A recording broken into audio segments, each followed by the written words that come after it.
Entonces comenzamos. ¿Sí?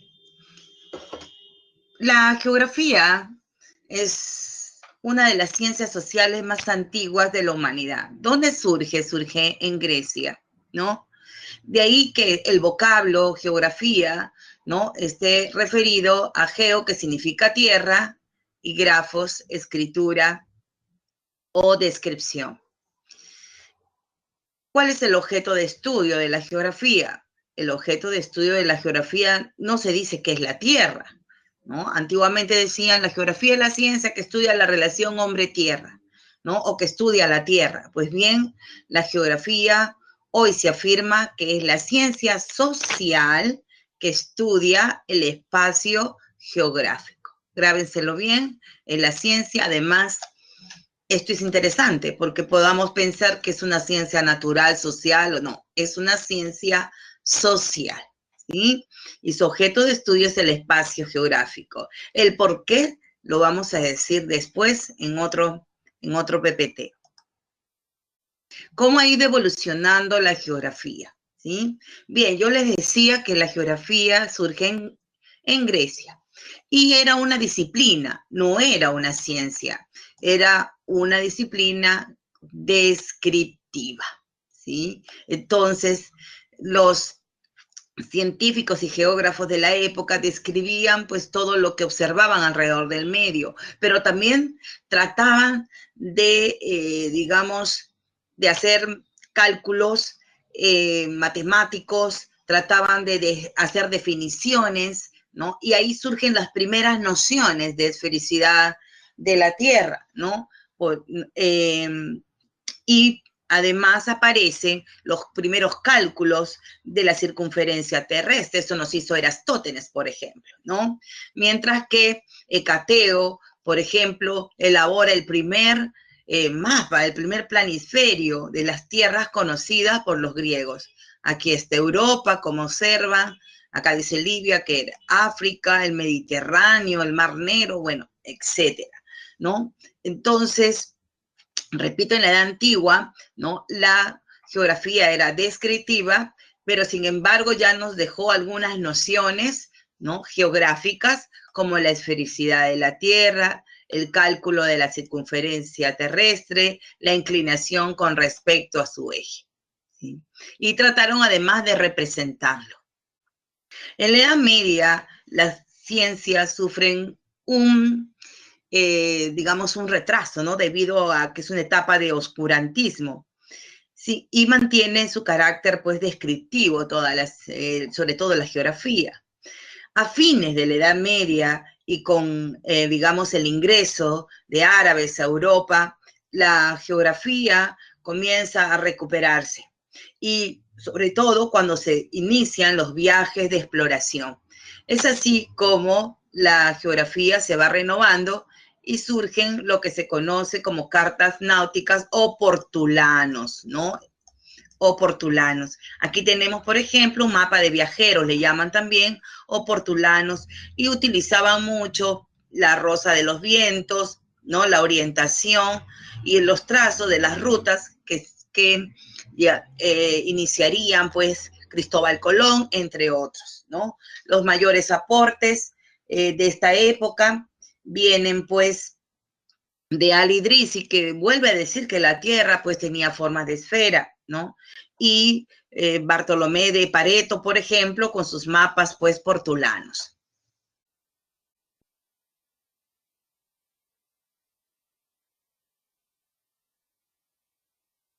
¿Alguna consulta? Muy bien, seguimos entonces. En la Edad Moderna, la geografía todavía sigue siendo, y esto recuerden, todavía sigue siendo descriptiva, ¿sí? Sin embargo, fue un periodo de avances, ¿no? Todo lo que en la Edad Media no pudo avanzar, inició su proceso en la Edad Moderna. Así pues, ¿no? Entre los principales aportes que nos han dejado la Edad Moderna en geografía, tenemos, pues, en primer lugar, la teoría heliocéntrica, ¿no?, sustentada por Nicolás Copérnico en 1543. desechando, ojo, desechando la teoría geocéntrica. Y este es un diseño original, miren, de Nicolás Copérnico, ¿no? Luego tenemos a Kepler con la ley de movimiento de los planetas en 1609, vinculado al estudio de Nicolás Copérnico, que fue un seguidor, ¿no? Y se da por válida la teoría heliocéntrica y trata de explicar, ¿no?, el movimiento de los planetas. En otras áreas de la geografía, Gerardus Mercator en 1569 elabora el primer planisferio, ¿no?, utilizando la red de coordenadas, los paralelos y meridianos. Aquí ya aparece, como ven, América, ¿no?, descubierta entonces por Cristóbal Colón, ¿no?, y ya las masas continentales conocidas desde la antigüedad.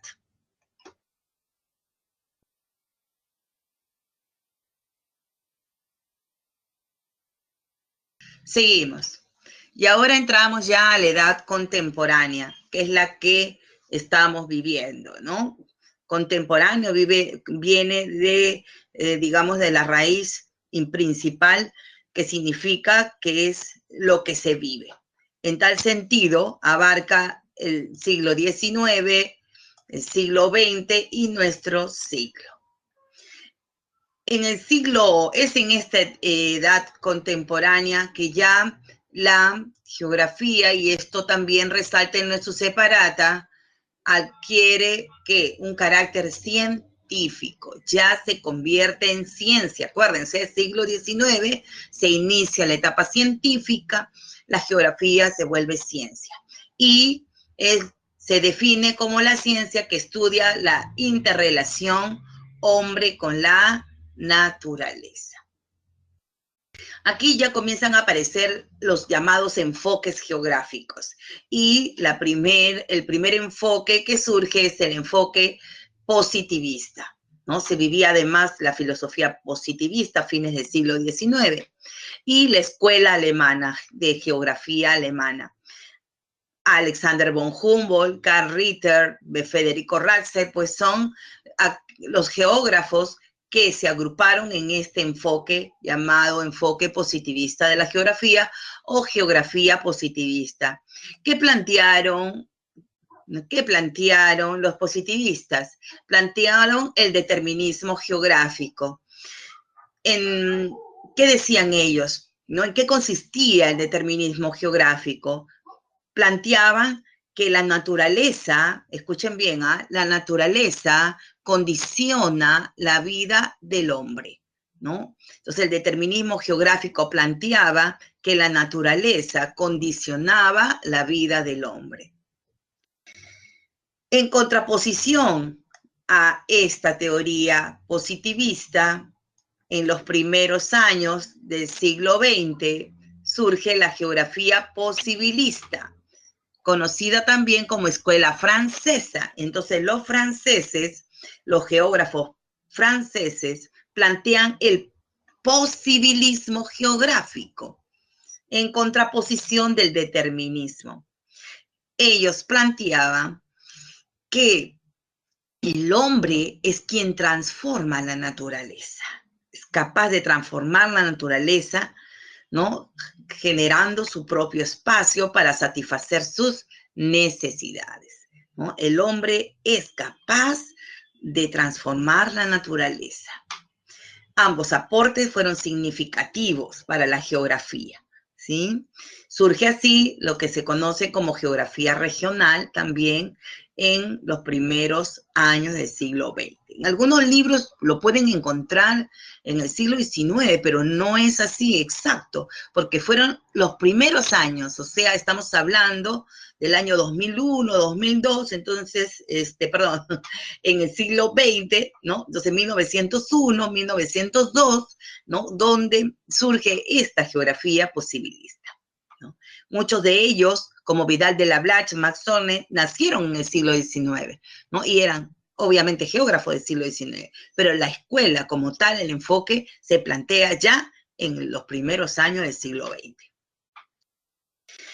Este siglo XX si el siglo XIX es el siglo donde la geografía se convierte en ciencia, el siglo XX es el siglo de la investigación geográfica, es decir, donde la geografía ya se vuelve una ciencia de investigación, ¿no? Del estudio de las entidades que conforman el espacio geográfico. Así pues surgen varios enfoques, más enfoques geográficos. Entre ellos, la geografía cuantitativa. Después de ya del posibilismo, surge la geografía cuantitativa, también llamada neopositivista, ¿no? Y que es la que define el espacio geográfico como objeto de estudio, ¿sí?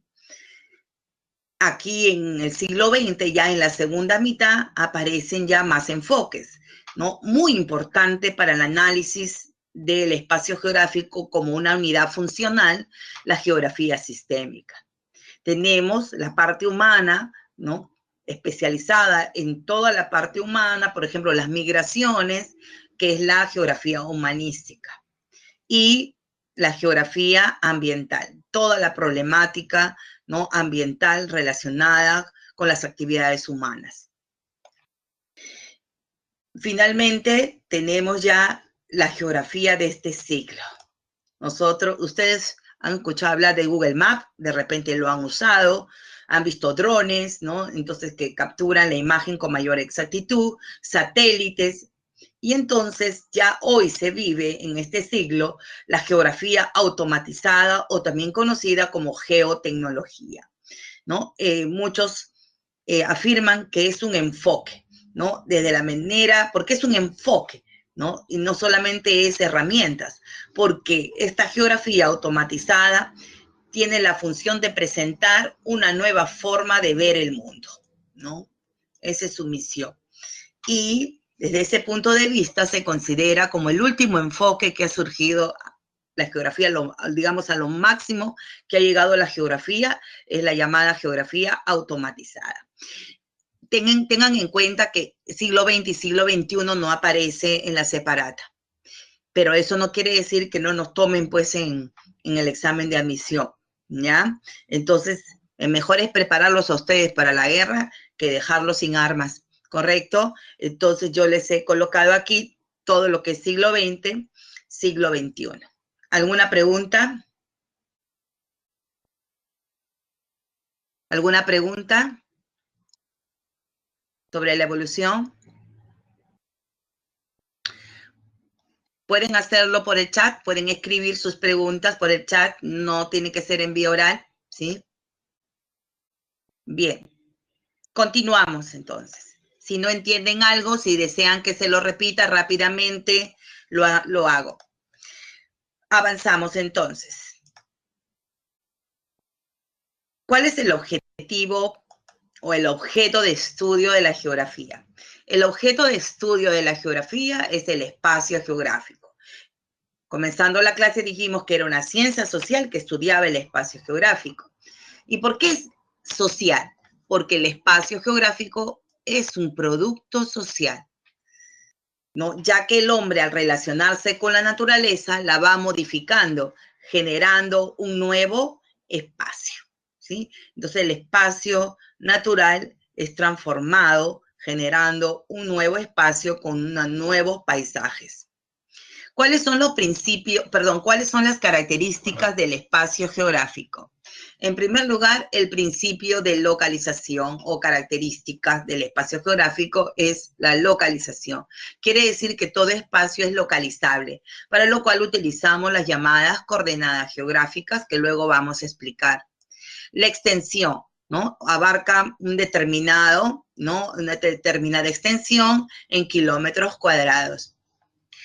Superficie finita. Dado que la Tierra, como observan aquí, tiene una superficie finita, todos los espacios, tanto locales, regionales o nacionales, también son de una superficie finita.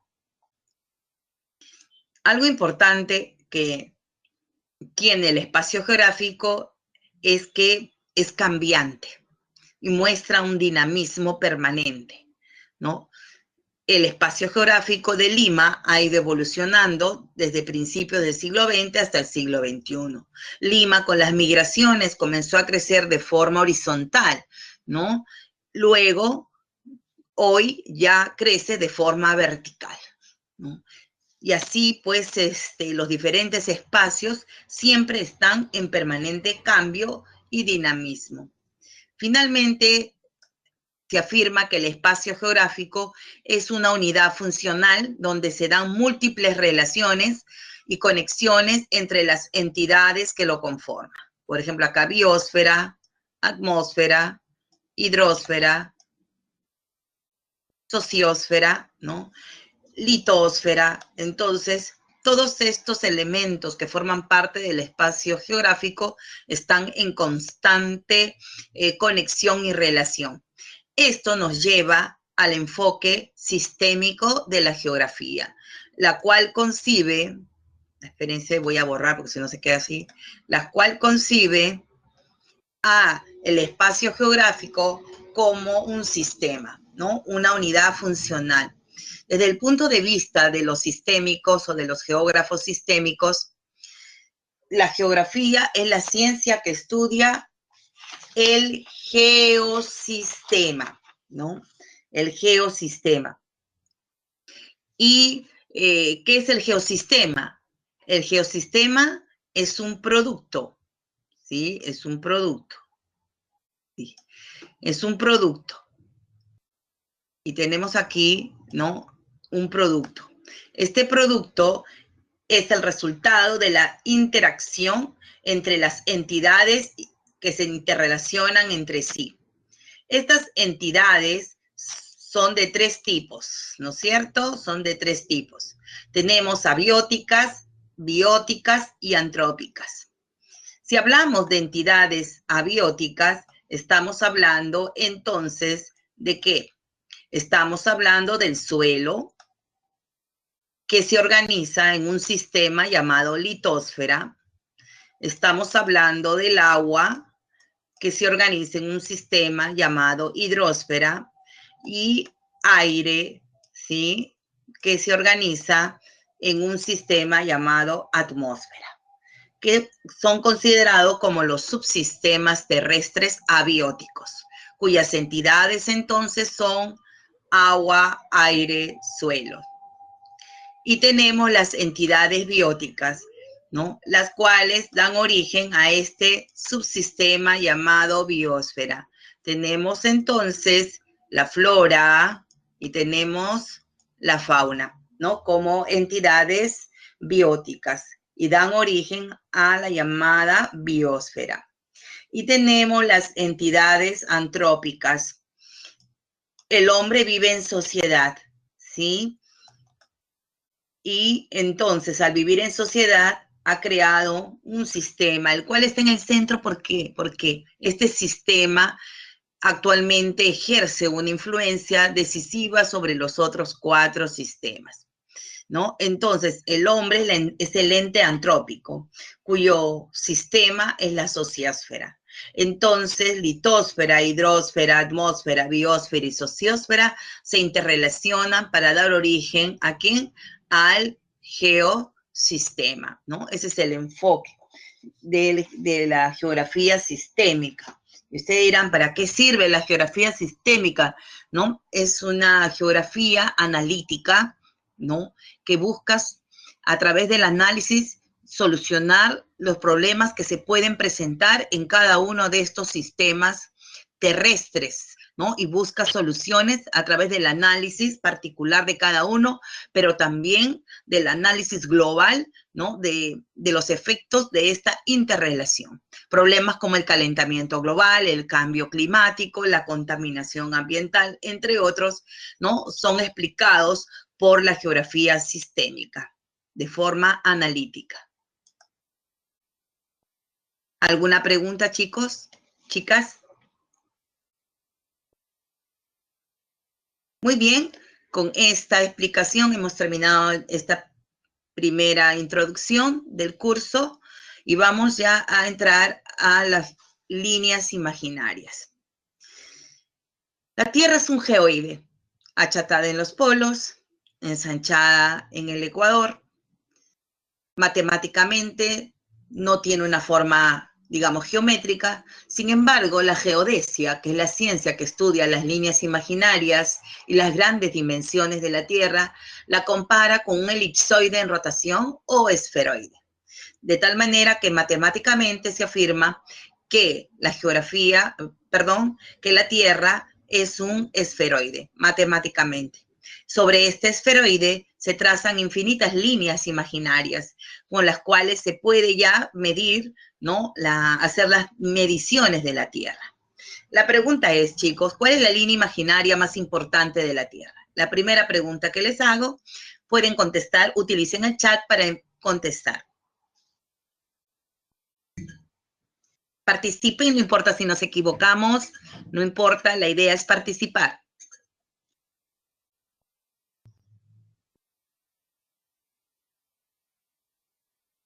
Solo 9. A ver, hay varias respuestas, me ponen el ecuador. Alguien con interrogante me pone el eje, o sea, tiene duda, pero ahí vamos, ¿no? El eje, el ecuador. Bien. ¿Cuál es la línea imaginaria más importante de la Tierra? La línea imaginaria es esta de acá, el eje terrestre. Y vamos a iniciar entonces el estudio de las líneas imaginarias hablando de este eje terrestre, también llamado, ¿con qué otro nombre se le conoce? ¿No? ¿Eje de qué? De rotación, ¿sí? Entonces, ¿por qué? Porque vamos bajando, me estoy yendo hasta abajo, me voy a ir del PPT. Bien, entonces, eje terrestre o eje de rotación, ya que la Tierra gira, ¿no? Sobre el cual la Tierra gira en su movimiento de rotación. Este eje terrestre, ¿qué características tiene? En primer lugar, el eje terrestre de la Tierra en su movimiento de rotación está inclinado. Tiene una inclinación de 23 grados, 27 minutos con respecto a esta vertical, ¿no? Esta línea vertical, que es la vertical de este plano. Y tiene 66 grados, 33 minutos de inclinación con respecto a este plano. Sin embargo, les digo que la NASA afirma que debido al cambio climático, al deshielo de los polos, ya el eje tiene 23 grados 5 minutos, ¿no? Sin embargo, en los textos y en todas todavía se afirma 23 grados 27 minutos, ¿sí? Entonces, si por ahí, por ejemplo, han leído, ¿no? 23 grados 5 minutos, es porque ya la NASA está afirmando que debido al deshielo, ¿no? Y del calentamiento global, el eje se ha inclinado ligeramente. Bien. Entonces, 23 grados, 27 minutos con respecto a la vertical y 66 grados, 33 minutos con respecto al plano. Otra característica es, si yo hago esto, se van a dar cuenta mejor, miren, que está atravesando el centro de la Tierra, ¿no? Entonces, aquí atraviesa el centro de la Tierra. Es más, es la única línea imaginaria, ¿no? Importante que atraviesa el centro de la Tierra, ¿sí? Otra característica es que tiene dos puntos extremos, ¿sí? Estos dos puntos extremos son el polo norte y el polo sur, ¿sí? Polo norte y polo sur. El eje terrestre da origen además a los dos puntos cardinales fijos en el movimiento de rotación, ¿no? Entonces, que son pues el norte y el sur, fijos, ya que la velocidad de rotación en estos puntos es 0. Bien, finalmente se observa el eje terrestre y el ecuador están formando ¿qué? Un ángulo de 90 grados. ¿Ya? Forma un ángulo de 90 grados con el ecuador. Ahora, yo he afirmado que es la línea imaginaria más importante. Entonces, ustedes se estarán preguntando por qué, cuál es la razón por la cual es la más importante, además de que no sea pues la línea donde se realiza el movimiento de rotación. Pues bien, esta inclinación del eje terrestre tiene consecuencias. ¿sí? ¿Y cuáles son esas consecuencias? Bien, para entenderla, observen esta imagen. Ustedes van a ver que los rayos solares se distribuyen de forma paralela hacia la Tierra, o sea, igual, ¿no? Se distribuyen, pero a pesar de que los rayos solares llegan igual, debido a la inclinación del eje terrestre, ¿sí? El ángulo de incidencia de los rayos solares cambia del ecuador hacia los polos, ¿no? Estos rayos solares viajan de forma perpendicular desde el ecuador hasta los trópicos, nada más. O sea, de aquí hasta acá viajan de forma perpendicular y de aquí a acá también de forma perpendicular. Sin embargo, de aquí hasta estas zonas polares ya se distribuye de forma tangencial, ¿no? De tal manera que la luz y calor se distribuye de forma desigual, dando origen a tres fenómenos. El primero es el que acabo, ¿no?, de señalar, que es la diferente duración del día y la noche. Se observan aquí, miren, ¿qué pasa en este polo? Todo el movimiento, a pesar de que gire los 360 grados en las 24 horas, esta zona permanece a oscuras. Mientras que abajo, miren, en esta posición, en esta posición, vamos a ver que la iluminación es las 24 horas. Entonces, y miren aquí, interesante, ¿no? ¿Ven la noche cuánto dura? Acá la noche tiene menor duración y sin embargo aquí tiene mayor duración, lo inverso. Entonces, las horas se distribuyen de forma desigual, ¿no?, debido a la inclinación del eje terrestre. ¿Qué otra consecuencia tenemos además de la diferente duración del día y la noche? Tenemos la existencia de las llamadas zonas térmicas, ¿no? Ya dado que la luz y calor se distribuye de forma desigual y yo acabo de señalar que viajan perpendicularmente solo de trópico a trópico, entonces la incidencia de los rayos solares es mayor aquí en esta zona, dando origen a la zona cálida, tórrida o tropical. Como ya a partir de los trópicos hacia arriba o hacia abajo se distribuye de forma tangencial, entonces tenemos menos temperatura, menos luz, menos temperatura. Así pues, ¿no?, estas zonas son las zonas templadas que van de los trópicos hasta los círculos polares. Y luego ya vienen las zonas frías, ¿sí? Entonces, otra de las consecuencias de la inclinación del eje terrestre es la existencia de estas zonas térmicas. Cálida entre trópico y trópico, pasando por el ecuador, templada norte, templada sur, fría norte, fría sur, ¿sí? Y por último, tenemos las estaciones, que son los periodos que por trimestre se divide el año, ¿no? En el movimiento de traslación, el eje se observa su misma inclinación en todo el movimiento de traslación. Entonces, el ángulo de incidencia, dependiendo de la posición de la Tierra, el ángulo de incidencia de los rayos solares va cambiando, ¿sí?, en todo este movimiento, lo que da origen, pues, a las estaciones. Todos sabemos cuáles son las estaciones, ¿no? Verano, invierno, otoño, primavera. Estas estaciones, aunque el tema no es estaciones, pero para que no se queden con la duda, ¿no?, estas estaciones tienen una característica. Si observan aquí, se oponen a los hemisferios. Si en el norte es primavera, en el sur es otoño. Si en el norte es verano, en el sur es invierno. Si en el norte es otoño, en el sur es primavera. Si en el norte es invierno, en el sur es verano, ¿no? Los fenómenos que dan origen a las estaciones, además, son los equinoccios, que son dos, uno en marzo y uno en septiembre, y los solsticios, que también son dos, uno en junio y el otro en diciembre. ¿Cuándo se produce el equinoccio? Cuando los rayos inciden perpendicularmente, ¿dónde? En el ecuador, ¿sí? Entonces, el equinoccio se produce cuando los rayos inciden perpendicularmente en el ecuador, mientras que los solsticios se producen cuando los rayos solares inciden ¿en dónde? En los trópicos, ¿no? En los trópicos. Tenemos 2 solsticios, entonces, y 2, ¿qué? Equinoccios. ¿Alguna pregunta sobre las consecuencias de la inclinación del eje terrestre? ¿Alguna pregunta?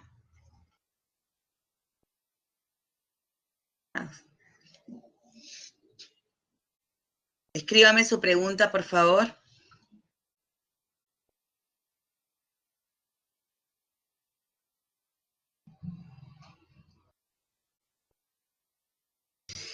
No, en este caso, la luna directamente no, o sea, la inclinación del eje terrestre no ejerce influencia sobre la luna directamente, ¿sí? Pero sí el movimiento de rotación, ¿me entiende? Entonces, ahí está, pero no la inclinación del eje terrestre.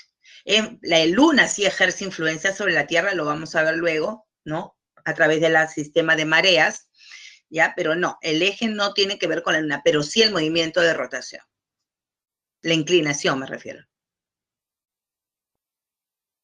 Buena pregunta. ¿La única consecuencia que se da con el movimiento de traslación son las estaciones?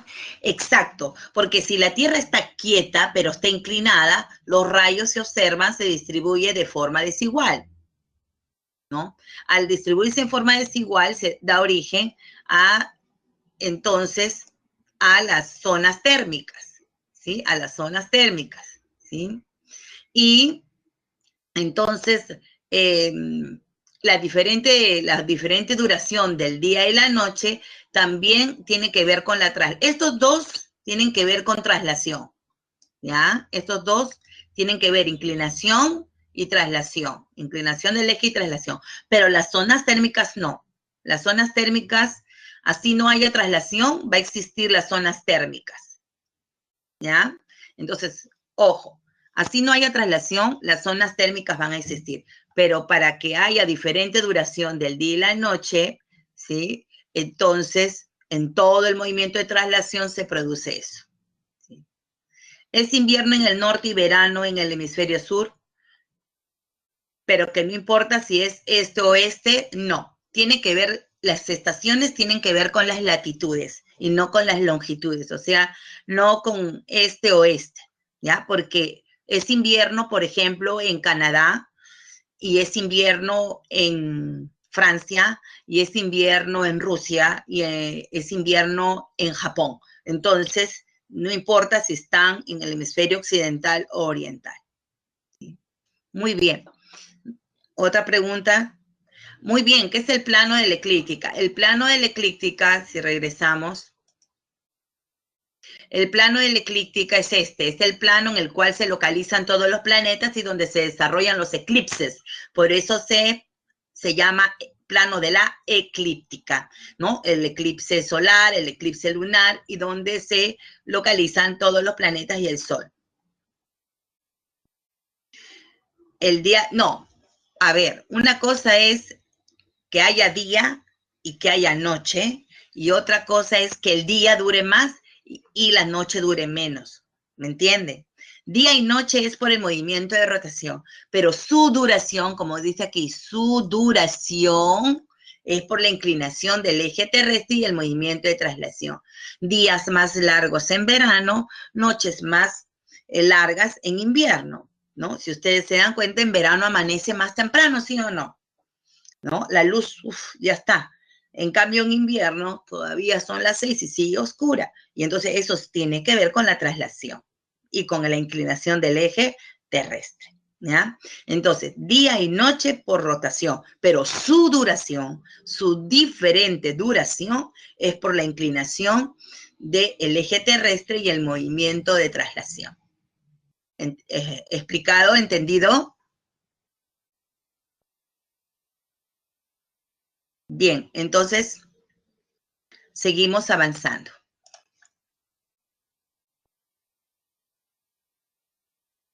Bien,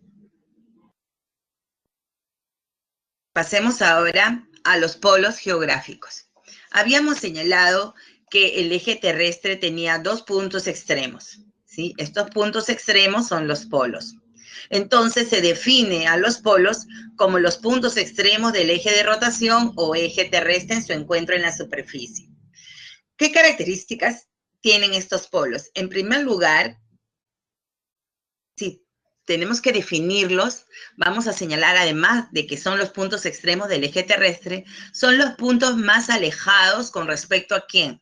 Son los puntos más alejados con respecto al ecuador, ¿sí?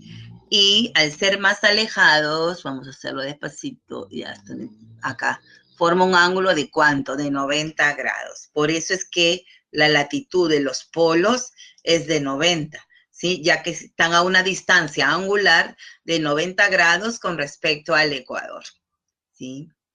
¿Qué otras características tienen? Miren, tienen días y noches que se prolongan hasta 6 meses. Quiere decir que, y me va a permitir otra vez, voy a regresar para que se den cuenta, quiere decir que aquí, cuando se oculta el sol, ¿sí? En este punto, que es el polo norte, cuando el sol se oculta, ¿y cuándo se oculta? ¿Quieren saber cuándo se oculta en el hemisferio norte? Se oculta en el equinoccio de septiembre, ¿sí? El 21, el 23 de septiembre.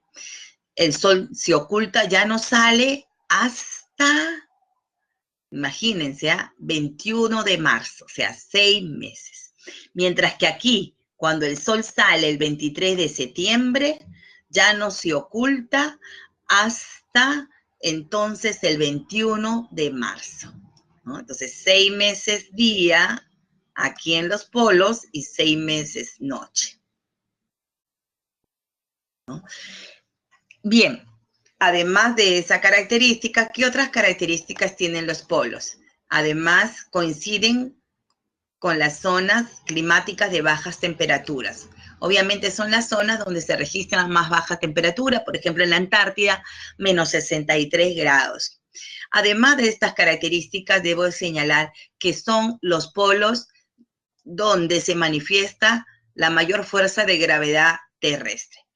¿Con qué otro nombre se conoce a esta fuerza de gravedad terrestre en el movimiento de rotación? ¿Alguien sabe cómo se llama esa fuerza de gravedad en el movimiento de rotación?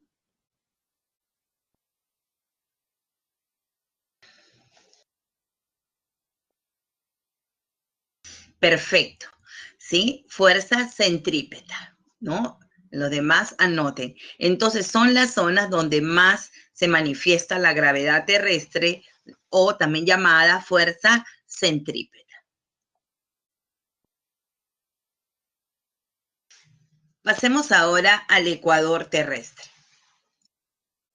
El ecuador terrestre es el círculo máximo de la Tierra, también llamado círculo base o línea equinoccial, ¿no? Ecuador terrestre, círculo base, línea equinoccial, ¿no? ¿Qué función cumple este ecuador y qué características tiene? Bien, el ecuador es un gran círculo que parte en dos mitades a la Tierra. La circunferencia, su circunferencia es de 40.075 kilómetros y divide a la Tierra en dos mitades, ¿no? O hemisferios, norte y sur. ¿Con qué otro nombre conocemos al hemisferio norte, chicos, chicas?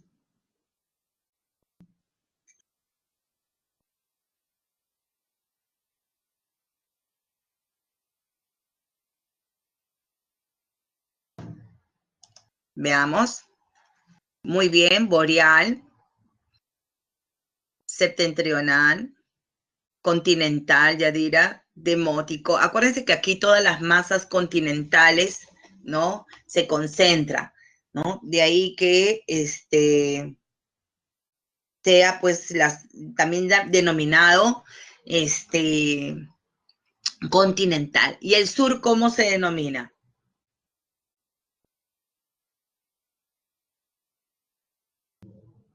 El sur austral, meridional, marítimo.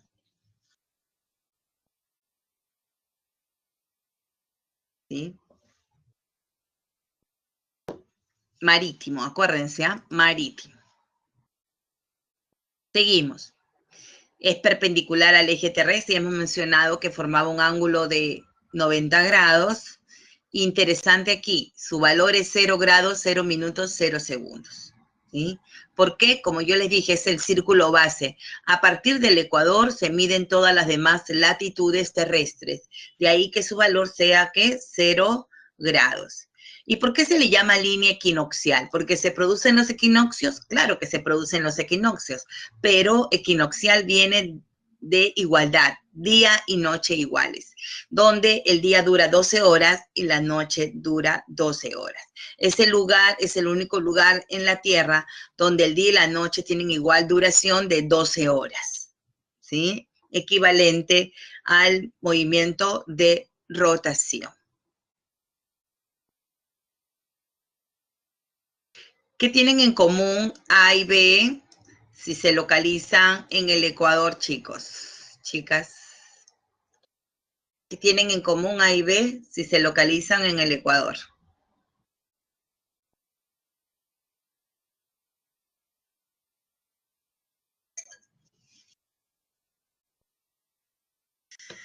Latitud, muy bien. Además de la latitud, misma duración del día y la noche, igual duración, entonces el día y la noche, igual zona térmica.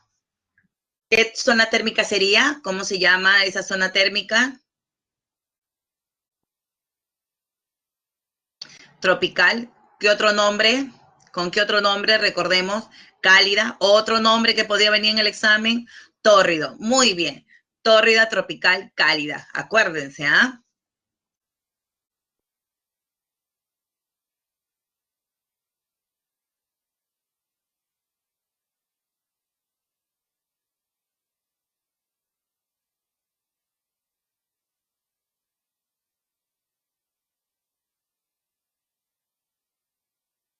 Ya. O se paró un ratito. Seguimos.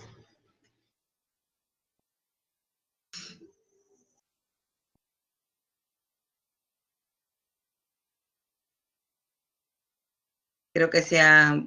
Voy a cargar de nuevo la imagen porque ahora sí. ¿Tengo comunicación ya, chicos?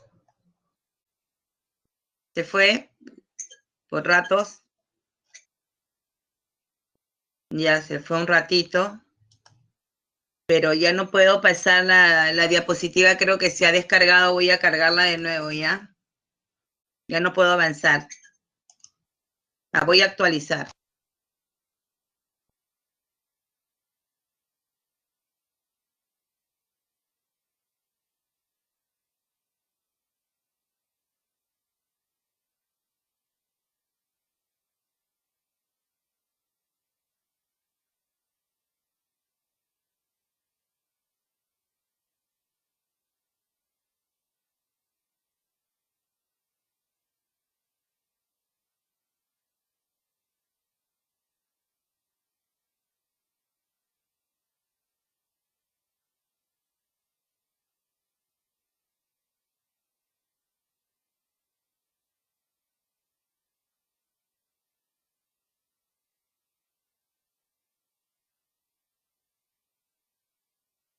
¿Me escuchan ahora? Sí, ¿no? Ahora sí me escuchan. Ya. Bien. Les decía que los paralelos son los círculos menores al ecuador. Se pueden trazar infinitos paralelos. Estos disminuyen en tamaño con respecto, entonces se van alejando del ecuador y van disminuyendo en tamaño, les decía, hasta convertirse pues en un punto. ¿Con qué otro nombre se le conoce a los paralelos? Se le conoce con el nombre de latitudes, ¿no? ¿Por qué? Porque cada uno de ellos fija un valor de latitud, ¿sí? Latitudes que no son más que la distancia que estos paralelos tienen con respecto al ecuador. una característica importante es que son equidistantes, ¿no? Entonces mantienen la misma distancia y son círculos concéntricos de tal manera que giran los 360 grados y tienen el mismo valor de latitud, ¿correcto? En toda la, digamos, en toda la circunferencia terrestre. ¿Cuáles son los paralelos más importantes? Los paralelos más importantes son los trópicos y los círculos polares. Tenemos el trópico de Cáncer y el trópico de Capricornio, que se encuentran pues a una distancia con respecto al Ecuador de 23 grados 27 minutos. Trópico de Cáncer en el norte, trópico de Capricornio en el sur. Los otros son ya los círculos polares. Tenemos el Ártico y el Antártico. Si los vemos en la imagen, el Antártico se localiza en el hemisferio sur y el Ártico se localiza en el hemisferio norte. Ambos a 66 grados, 33 minutos de distancia con respecto al Ecuador, ¿sí? Pero, ¿por qué son principales? ¿No? Bueno, cumplen dos funciones, ¿no? En el caso de los trópicos, en los trópicos habíamos señalado que se producen ¿qué? Los solsticios. Además, se están separando las zonas tropicales de las, ¿qué? De las templadas, ¿no? Igualmente aquí, ¿no? De las tropicales de las templadas. Mientras que en los círculos polares, ¿no? Se produce un fenómeno fantástico que estamos viendo aquí, ¿no? Por ejemplo, esto es en Canadá, es el famoso sol de medianoche, ¿no? Dado que son el límite matemático del día y noche polar, ¿no? Un día que puede llegar a durar 24 horas y hasta 6 meses, acuérdense, en los polos, ¿no? Entonces, este es un fenómeno que solo ocurre, ¿no? En las zonas polares, ¿sí? Además, separan las zonas templadas de las frías, ¿no? Entonces, acá tenemos al Ártico separando la zona templada boreal con la zona fría boreal. Igualmente, el Antártico separando las zonas térmicas. Pasemos ahora a los meridianos. ¿Qué son los meridianos? Los meridianos son semicírculos perpendiculares al Ecuador, ¿sí? No son círculos, ¿no? Los paralelos eran círculos, estos son semicírculos. ¿Se pueden trazar infinitos meridianos igual que los paralelos? Sí, también son infinitos. ¿Qué características tienen estos meridianos y por qué son semicírculos? Se dice que estos meridianos son arcos de 180 grados, ¿sí? ¿Cómo les demuestro yo a ustedes que son arcos y no son círculos? Si aquí tenemos, miren, un meridiano que es el meridiano 120 grados, longitud oeste, ¿sí? Si seguimos el recorrido de este meridiano ya en el otro hemisferio, vamos a ver que su valor ya no es 120, sino su valor es 60. Además, en longitud este. ¿Se dan cuenta? Por lo tanto, son arcos de 180. La sumatoria obviamente da 180, ¿sí? 180. Están a distancia de 180, un ángulo de 180 grados, ¿no? Igualmente podemos ver aquí 30, ¿no? 30 y en el otro lado, ¿cuánto es? 150, ¿sí? Entonces son semicírculos, semicírculos máximos, además porque todos conservan el mismo tamaño y cada uno de ellos tienen un valor de longitud. Longitudes, como observan, que van de 0 en Greenwich y 180 en su antimeridiano. La mayor curvatura o la mayor separación la tienen en el Ecuador y algo interesante, que todos convergen en los polos. ¿Cuáles son los meridianos más importantes? tenemos a Greenwich y tenemos su antimeridiano. Entonces, el meridiano de Greenwich, ¿qué función cumple? ¿No? Es también llamado meridiano base, cuyo valor es 0 grados, ¿sí? Porque sirve de base para determinar todas las longitudes que se distribuyen en ambos hemisferios, llegando hasta 180. Divide a la Tierra pues en dos mitades, ¿no? El hemisferio oeste y el hemisferio este, ¿sí? Además, rige la hora internacional, ¿no? Rige la hora internacional, la cual se distribuye, si me voy hacia el este, ¿sí? Voy a sumar una hora que cada 15 grados. Si voy avanzo 15 grados, más una hora si me voy al este. En cambio, si me voy hacia el oeste, disminuyo una hora cada 15 grados. Entonces, toda la hora internacional del planeta se rige desde Greenwich, ¿no? Desde el meridiano de Greenwich. Recuerden bien que si me voy hacia el este, aumento una hora cada 15 grados. Si me voy hacia el oeste, disminuyo una hora cada 15 grados. Nosotros aquí en la PRI no tocamos hora internacional, así que no se preocupen, pero es, digamos, lo que mínimo que ustedes deben de saber, ¿no? Sobre el meridiano de Greenwich y cuál es su rol, su función en lo que se refiere a los llamados usos horarios o horas internacionales. Finalmente, para terminar con esta parte de Greenwich, no, recuerden que el hemisferio oeste también se le conoce con el nombre de poniente, ¿no? Porque ahí se pone el sol y también se le conoce con el nombre de occidental, occidental, hemisferio poniente. Y también pueden encontrarlo con este símbolo, que es la W, que significa west, ¿no? El hemisferio este también es llamado oriental, ¿no? O levante, ¿no? Levante porque de acuerdo al movimiento de rotación, el Sol se levanta por el este y se oculta o se pone por el oeste. La otra línea internacional de cambio de fecha, ¿cuál es?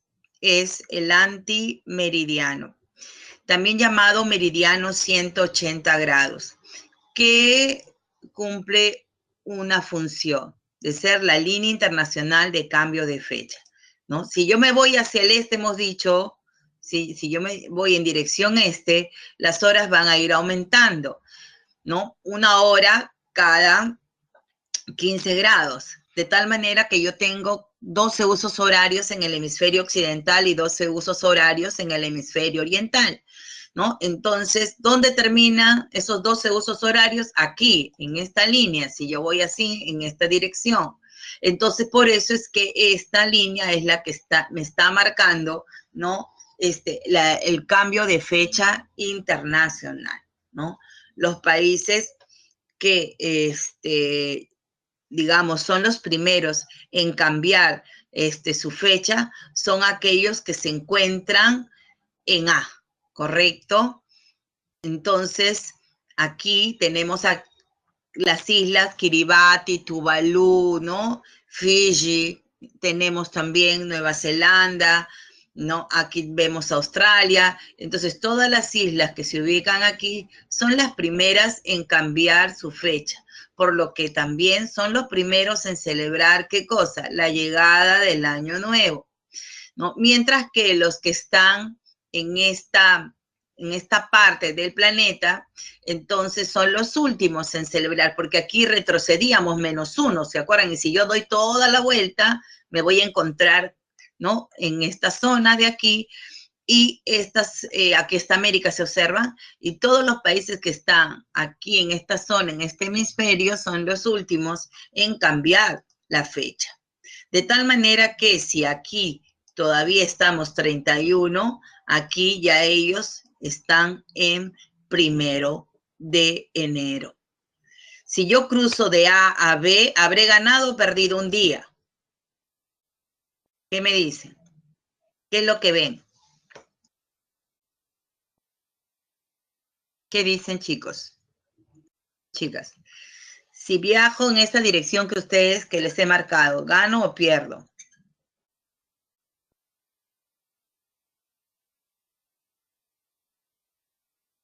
Claro, muy bien, perfecto, he ganado, ¿no? De tal manera que yo celebro la llegada del año nuevo aquí y regreso para celebrar nuevamente. ¿Puedo o no puedo? ¿Ah? Claro que sí, pues. Igual mi cumpleaños, ¿no? Si soy un millonario excéntrico, celebro aquí, regreso y vuelvo a celebrar, ¿no? Entonces, debido a estas características, pues, del movimiento de rotación de la Tierra, ¿no?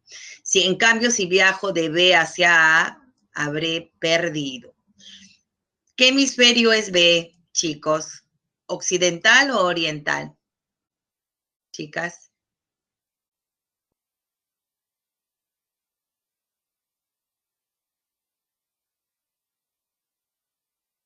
A ver, algunos me dicen oriental, otros me dicen occidental. Miren, estamos viendo recuerden que estamos viendo la espalda de Greenwich, ya estamos viendo esta parte de atrás, ¿no?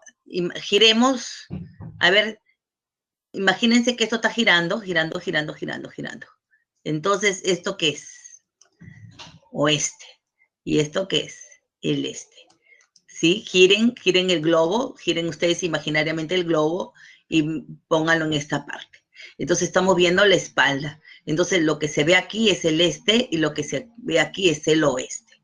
Entonces si yo viajo en esta dirección, pierdo un día, acuérdense. En cambio, si retorno al hemisferio occidental, gano un día. ¿Se dan cuenta? No se olviden, entonces, si por A o B preguntan en el examen.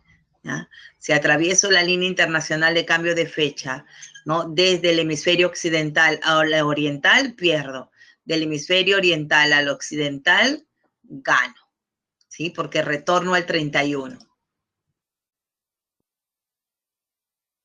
Greenwich y el antimeridiano están unidos. Claro, un uso horario es una hora, porque cada 15 grados es una hora, exacto. Greenwich y el antimeridiano están unidos. A ver, ¿se acuerdan de esto?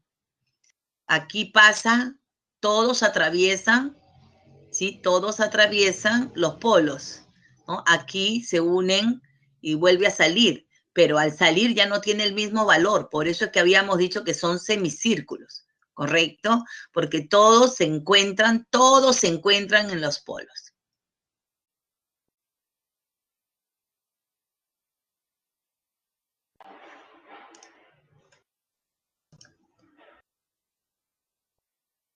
¿Seguimos? ¿Alguna otra pregunta? Muy bien. Ahora pasemos a... Sí, pero quiero hacerles una pregunta antes de mirar. A ver, ¿qué continentes atraviesa el trópico de Cáncer? ¿Qué continentes atraviesa el trópico de Cáncer?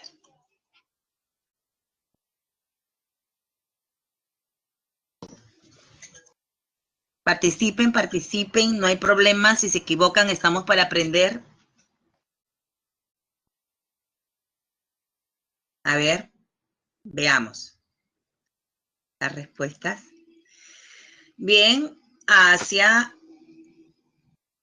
América, África, Europa, América, Asia, América del Norte, África, Asia, América del Norte,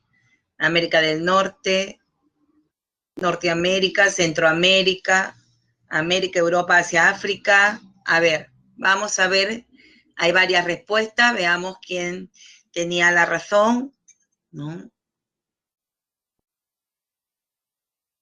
Ahí está. Trópico de Cáncer, aquí tenemos. A ver, no es Centroamérica, es Norteamérica, México es Norteamérica, por si acaso, ¿ya? Seguimos. África, ¿ya? Europa estaba arriba, mire.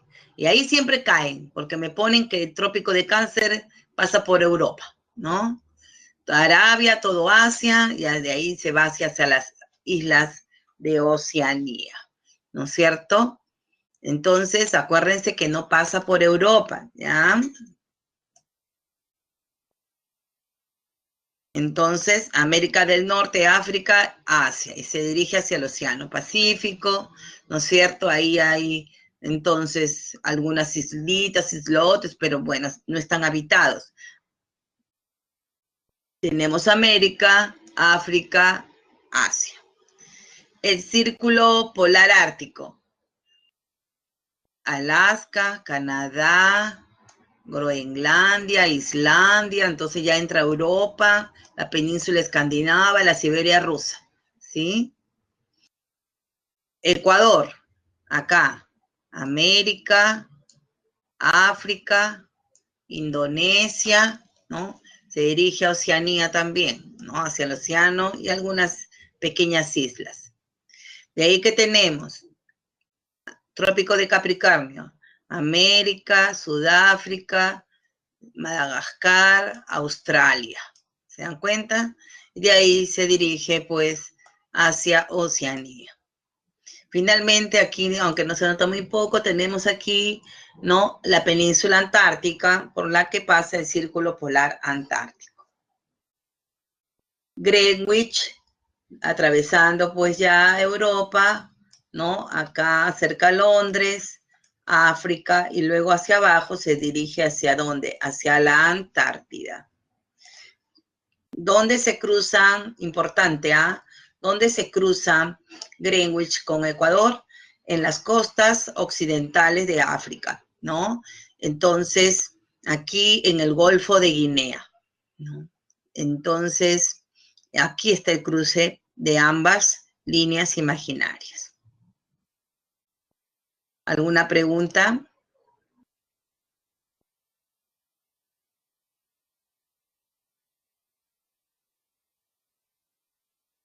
Avanzamos. Entonces no pasa por Europa el trópico de Cáncer, por favor, ¿ah? Saben, ¿ah? Bien. Ahora hablemos de las coordenadas geográficas. Las coordenadas geográficas son los sistemas de referencia, ¿no?, que nos permiten localizar un punto en la Tierra, matemáticamente. Son distancias angulares además, ¿no? Estas son dos, la latitud y la longitud. La latitud, si yo miren, este es P, y yo trazo un radio hacia el centro de la Tierra y otro radio hacia la superficie ecuatorial, que se ha formado un ángulo.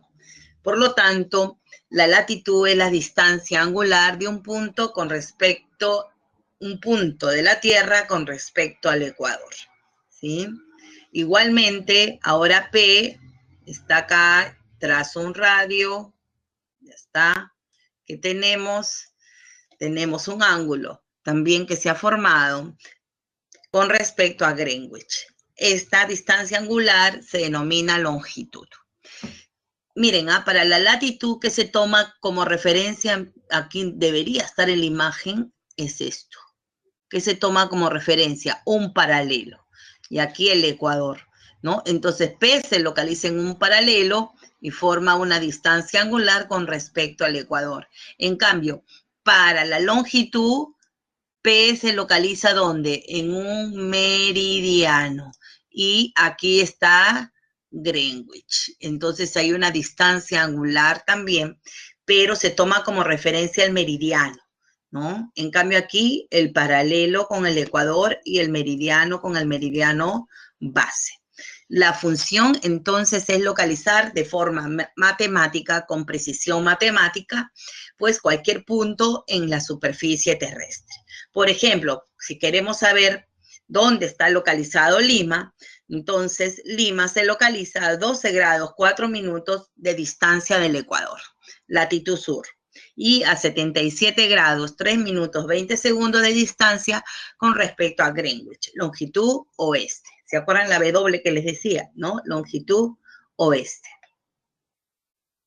Para que terminen de conocer más sobre las latitudes y longitudes, aquí les he traído pues un planiferio, ¿no? Donde ustedes pueden verificar todas las latitudes y longitudes y se pueden dar cuenta que la latitud es una coordenada vertical cuya lectura es hacia arriba, latitud norte, o hacia el sur, latitud sur, ¿no? Y bueno, aunque acá aparece 80, ¿por qué aparece 80? Porque es una proyección cilíndrica, ¿no? Y ya no se ve los polos, ¿no? Pero las latitudes, acuérdense que van hasta 90, ¿sí? Hasta 90 grados, latitud norte, latitud sur, ¿no? Las lecturas son verticales. En cambio, las lecturas de las longitudes son horizontales y van de 0 hasta ¿cuánto? Hasta 180. Longitud oeste, longitud este, hasta 180, ¿sí? El cruce de Greenwich con el Ecuador da origen a 4 cuadrantes que les va a permitir a ustedes ubicar sus latitudes y longitudes y no equivocarse en el examen, ¿no? Porque esto ya no les va a venir, ¿no? Nada de esto que yo he puesto, ni tampoco, ni la palabra longitud tampoco les va a venir, solo les va a venir los numeritos, ¿no? De repente. Entonces, estos cuadrantes les va a permitir a ustedes ubicar sus latitudes y longitudes con mayor facilidad, ¿no? Este es el cuadrante noroeste, que quiere decir que todas las latitudes son nortes y todas las longitudes son oeste. Acá todas las latitudes serán sur y todas las longitudes serán oeste. Acá las latitudes son norte, las longitudes son este. Y aquí las latitudes son sur y las longitudes son este. ¿Correcto? Entonces, estos cuadrantes, acuérdense bien, ¿no? Para ubicarse. A ver, si me han entendido, voy a hacer una encuesta, ¿no? Voy a hacer una encuesta de la siguiente pregunta para verificar si me han entendido, ¿sí? Bien, tenemos aquí la pregunta, dice, con respecto a las líneas imaginarias, observe la imagen e identifique los enunciados correctos, ¿sí? A y B se ubican al norte del círculo polar ártico, D se ubica a 10 grados latitud sur y 30 grados longitud este, A se ubica más cerca de la línea de cambio de fecha que B, el cruce del meridiano base con la línea ecuatorial es al oriente de África. Muy bien, chicos. Desarrollen la pregunta, contesten.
Muy bien.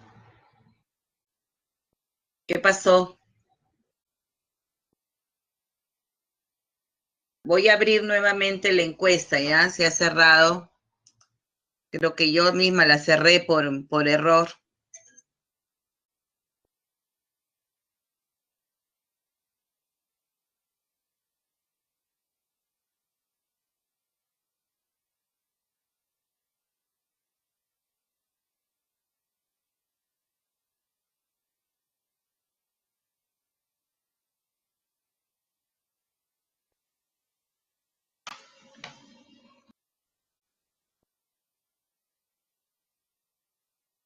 Muy bien. Vamos a verificar entonces la respuesta, chicos.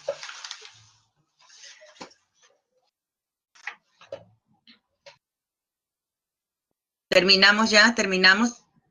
¿Faltan todavía algunos contestar?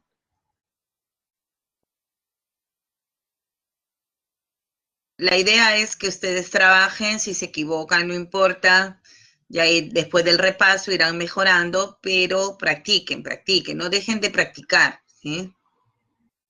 Acuérdense que estas preguntas son DECO, ¿no? De desarrollo cognitivo, donde tú vas a tener que demostrar otras habilidades, además de la memoria a la hora del examen. Entonces necesitas ejercitar esas habilidades como inferir, deducir, relacionar, ¿no? Comparar, etcétera.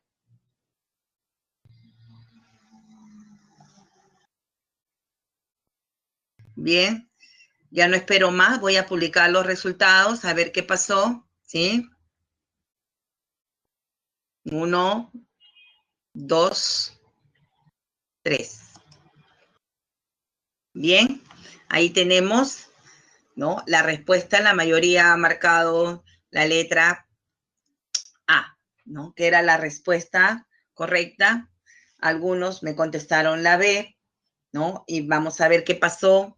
La B solamente verdadero era la 12. 1, A y B se ubican al norte del círculo polar ártico, era falso, ¿no? Si ustedes ven, B y A se ubican a 60 grados latitud norte. Mientras que el el círculo polar ártico todavía estaba a 66, o sea, está acá arriba, o sea que B y A están al sur, ¿no? Entonces era falso, ¿ya? Luego algunos me han marcado, bueno, acá tengo 7, me marcaron la D. ¿Qué pasó? A ver, ¿cuál era la respuesta de la D? 2 y 4. 2 era verdadero y se equivocaron en la 4. El cruce del meridiano base con la línea ecuatorial es al oriente de África. Miren, esto es África. Si esto es América, para que ustedes se den cuenta, ¿el Perú dónde se ubica? ¿En la parte occidental de América o en la parte oriental? No, en la parte occidental. Entonces, este cruce es la parte occidental de África, mientras que Madagascar se ubica en la parte oriental de África. Entonces, la 4 también era falso, ¿sí? ¿Alguna pregunta más, chicos?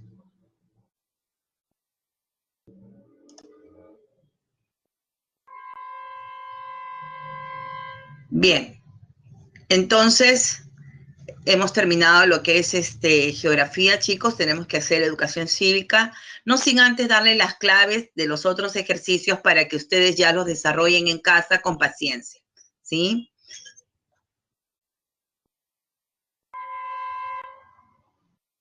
Bien. Tenemos la pregunta número 1, la respuesta es la D, chicos. De la 2, la respuesta es la C. Y esta sí la quiero desarrollar, creo que todavía tenemos un tiempito porque es aplicativa, pero aquí ya está la respuesta, pero vamos a verla de todas maneras, vamos a analizarla, ¿sí? Observa la siguiente imagen y determine el valor de verdad, dice, o falsedad de lo siguiente enunciado. Q es el máximo círculo de la Tierra. ¿Dónde estaba Q?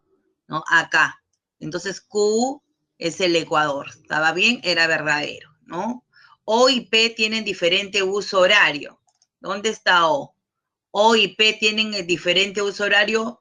Falso. ¿Por qué? Porque O y P están en un mismo meridiano.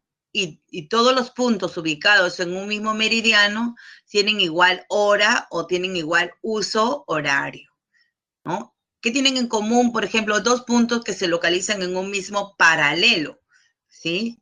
Tienen igual latitud, igual estación, igual zona térmica, ¿no? Igual duración del día y la noche. En cambio, los que están en un mismo meridiano, que tienen en común igual longitud, igual hora, nada más, ¿sí?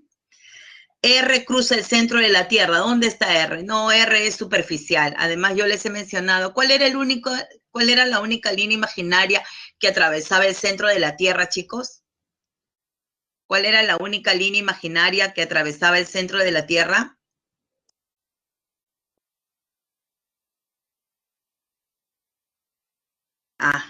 A ver, no se me equivoquen. El eje, no el ecuador, el eje terrestre, ¿correcto? El eje terrestre, ¿ya? Y Z dice es un círculo menor a la línea equinoccial. Cuando se dice línea equinoccial, ¿a quién se está refiriendo? ¿A quién se está refiriendo cuando dicen línea equinoccial? Al Ecuador, exacto, al Ecuador, ¿no? Entonces, vamos a ver Z. Ajá, Z es un paralelo, por lo tanto es verdadero, ¿no? Entonces, la respuesta, la primera era verdadera, la segunda era falso, falso, y la última sí era verdadera, ¿correcto? Muy bien, ahora sí hemos terminado geografía. Un respiro y vamos a entrar a educación cívica. Pueden pararse, estirarse rapidito, ¿no? Estirar los músculos para desestresarnos. Después todita la parte del omóplato está contracturado, ¿no? Estas horas de hora, ustedes que paran desde las 8 hasta la 1 sentados, tienen que pararse en algún momento. Mientras voy cargando la diapositiva, estírense, chicos, un poco.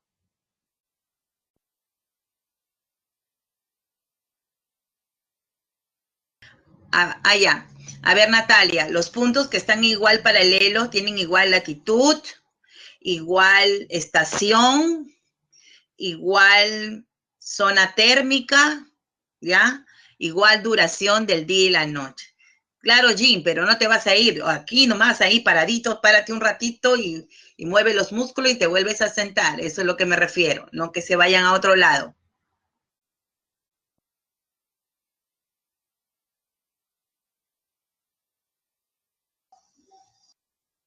Muy bien, ahora sí. Vamos a, nada de bailar, Carlos, ¿ah? Vamos a ir ahora a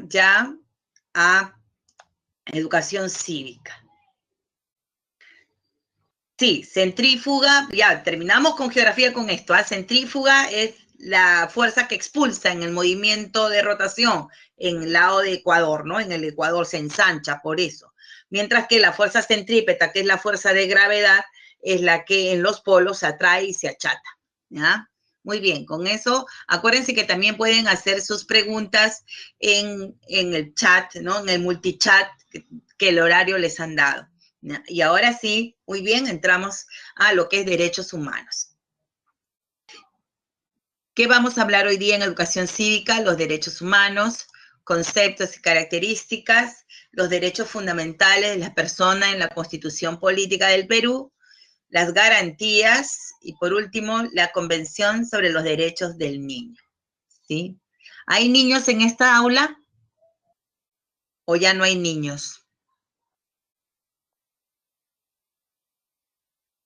A ver, ¿un niño nomás hay en el aula?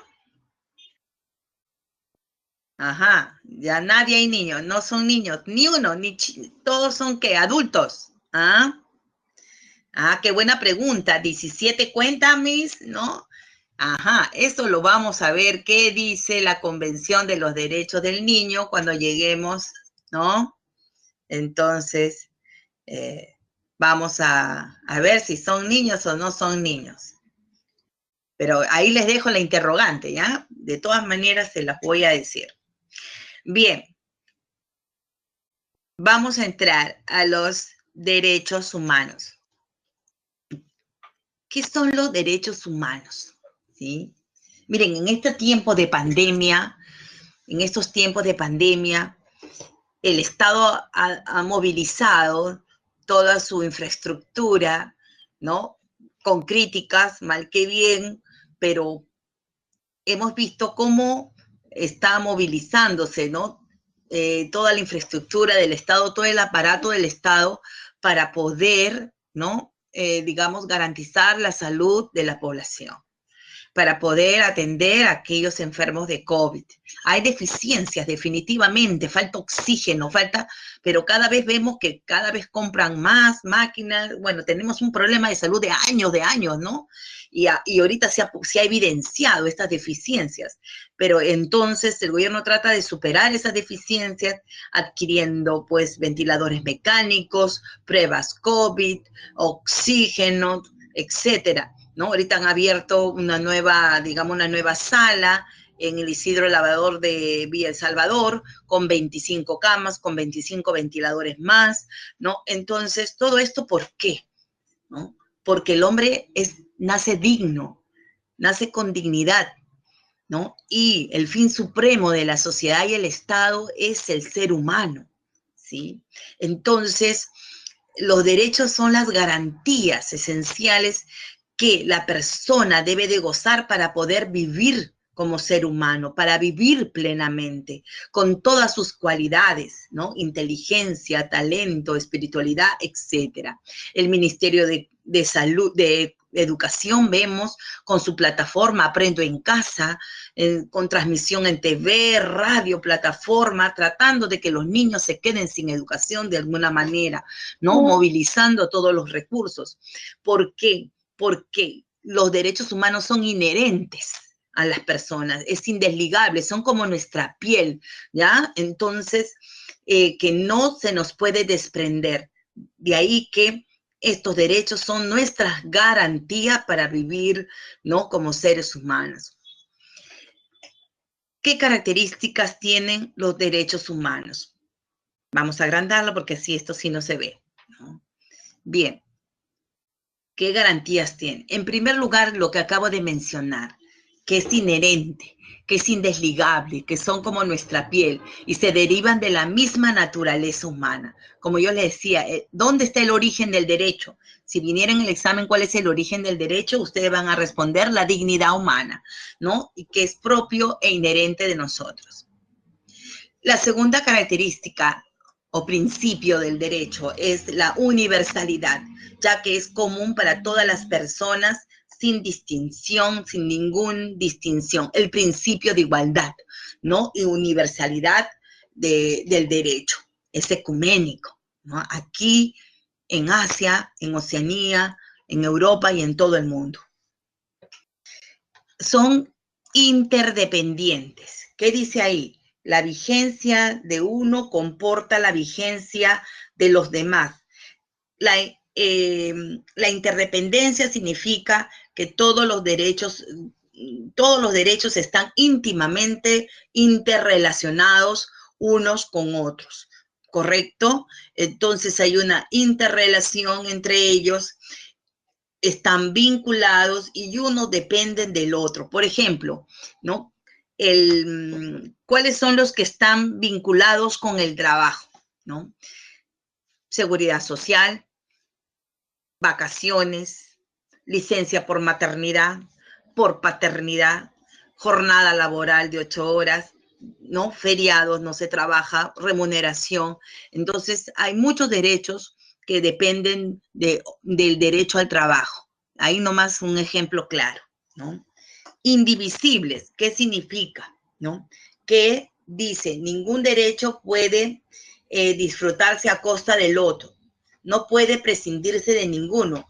En otras palabras, significa que todos los derechos están unidos por un mismo cuerpo de principios y que todos están situados a un mismo nivel. O sea, no hay un derecho más importante, no hay derechos humanos más importantes que otros, ¿sí? Entonces, la valoración que se da a los derechos, ¿no? Son al mismo nivel, ¿ya? ¿Por qué? Porque están unidos por un mismo cuerpo de principios. Eso quiere decir indivisibles. Inalienables, que ni la propia persona se lo puede despojar, enajenar, ¿no? Entonces, es mi vida, ¿ya? Y ya no la quiero, me voy a suicidar. Entonces, hay gente que es depresiva, ¿no? Entonces, inmediatamente, ¿no?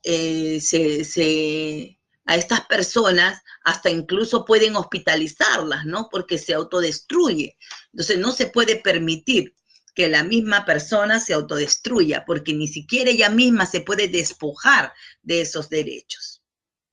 Imprescriptible, es decir, que no tienen fin, no se extinguen. Pueden aparecer nuevos derechos, ¿ya? Pueden incorporarse nuevos derechos, pero los que ya se originaron desde el siglo pasado y los siglos pasados, desde que apareció la humanidad, entonces estos derechos y se consagraron en una legislación quedarán consagrados para toda la vida.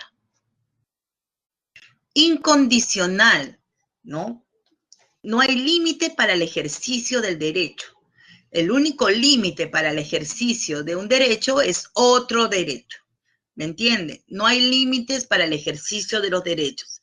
El único límite es otro derecho. Por ejemplo, yo tengo derecho a la libertad y todos tenemos derecho a la libertad. Pero si me voy a poner yo a robar, ¿no?, a la gente, arrebatándole los celulares, ¿ya?, a mano armada, atentando contra su integridad física, entonces ya estoy violentando el derecho de otros. Y como el límite de un derecho es el otro derecho, pues yo te castigo y te encierro y te recorto ese derecho a la libertad por haber violentado los derechos de otros, ¿sí? Es el único límite.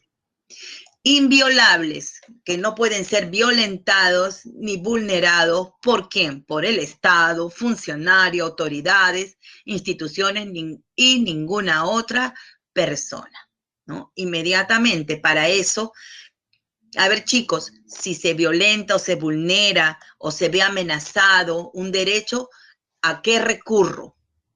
¿Saben a qué podemos recurrir?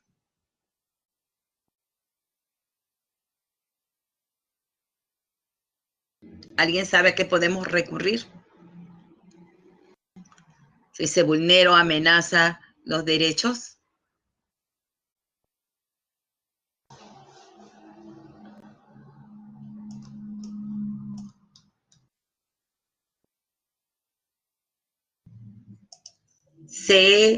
Tenemos para ello, tenemos lo que se conoce como garantías constitucionales. Perfecto, Raquel, María, muy bien. Tenemos las garantías constitucionales.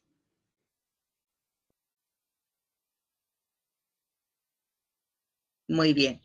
Jennifer me dice, no me dejan salir, ¿no? Pero es que estamos en tiempos de pandemia, pues, ¿no? Entonces, ahí está la protección que hacen tus padres para tu vida, que es un derecho personalísimo y ahorita lo vamos a ver. ¿Sí? Seguimos.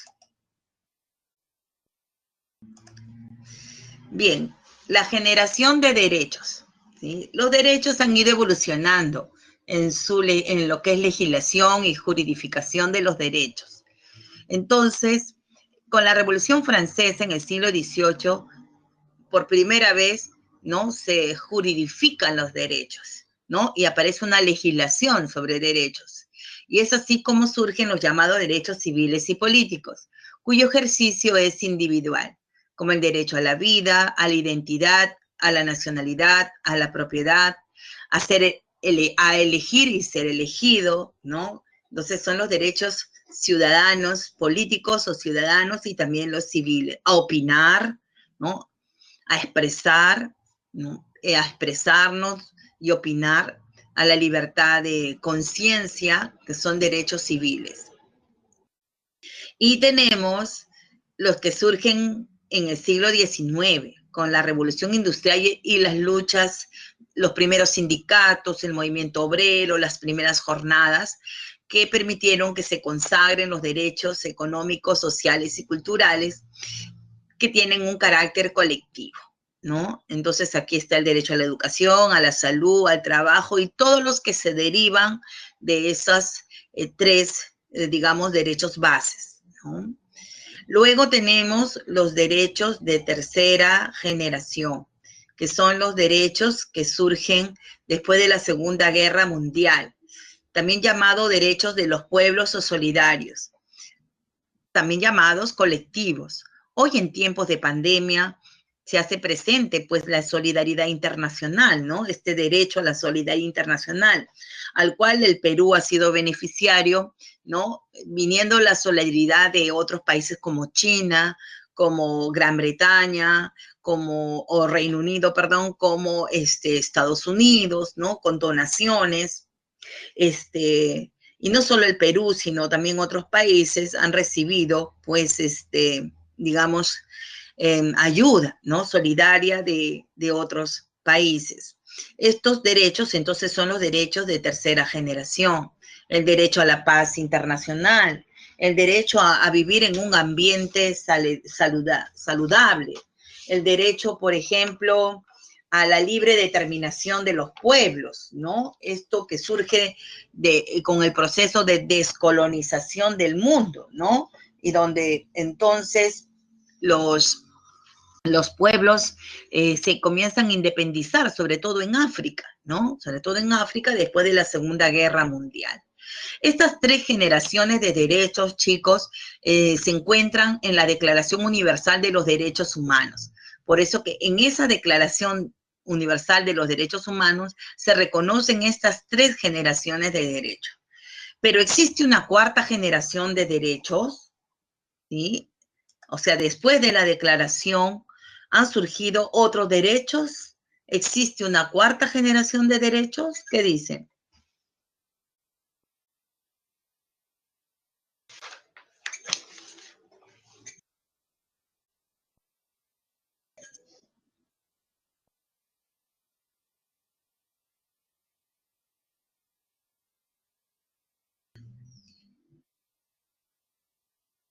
Exacto.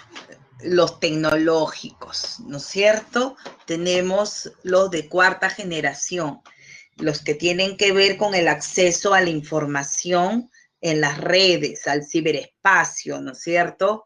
Entonces, estos derechos también son llamados derechos de ¿qué? De cuarta generación, ¿no? Entonces, acceder al ciberespacio, a las redes sociales, ¿no? Entonces, al espectro radioeléctrico, a la autodeterminación informativa, a la seguridad digital, ¿no? A la libre expresión en los medios informáticos.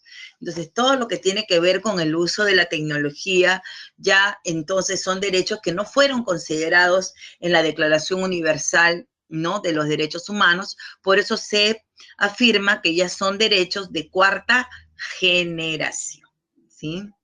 Bien. En la separata también lo hemos colocado, ¿ya?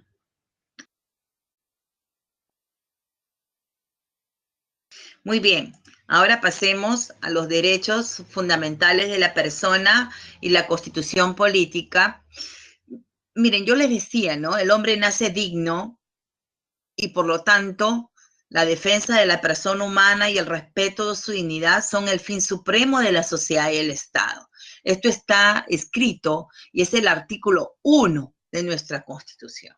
Entonces, ¿qué significa esto? Significa que todo aquello que esté en la Constitución establecido ha sido creado para defender a la persona humana ante todo, ¿sí? Y nuestro bienestar.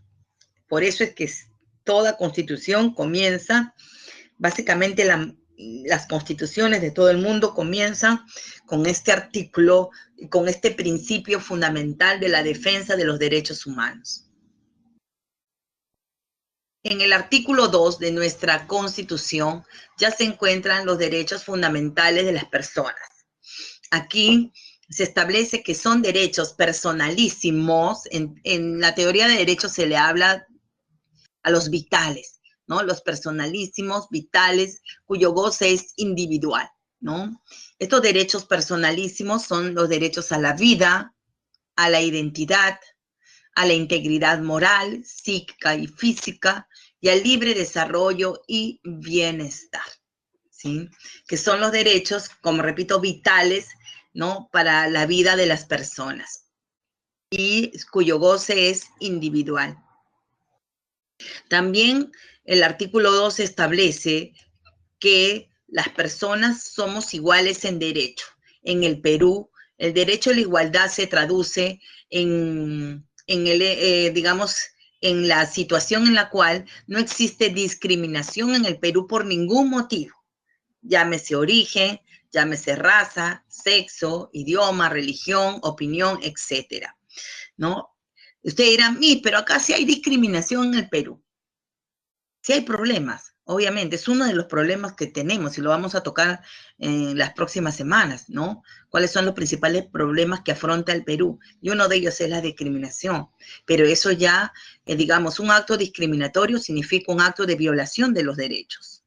Por eso es que nuestra Constitución defiende la igualdad y señala, digamos, expresamente que no existe discriminación por ningún motivo en el Perú.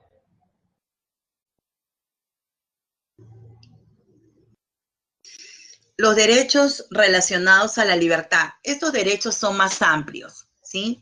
Miren, aquí me he tomado la molestia de colocar ya las garantías para que ustedes, para el examen ya sepan, ¿no? En qué casos se interpone estas garantías, ¿ya? Esto no está en la separata, pero tengo entendido que estos PPTs, después de, creo, 24 horas ya los tienen a su disposición. Si no, tómenle una foto para que puedan, o si tienen la separata a la mano, pueden ir, digamos, escribiendo qué garantías se interponen cada uno de esos derechos, ¿ya? Bien, entonces tenemos los derechos a la libertad, ¿no? ¿Cuáles son esos derechos? Tenemos en primer lugar el concepto de libertad individual, ¿no?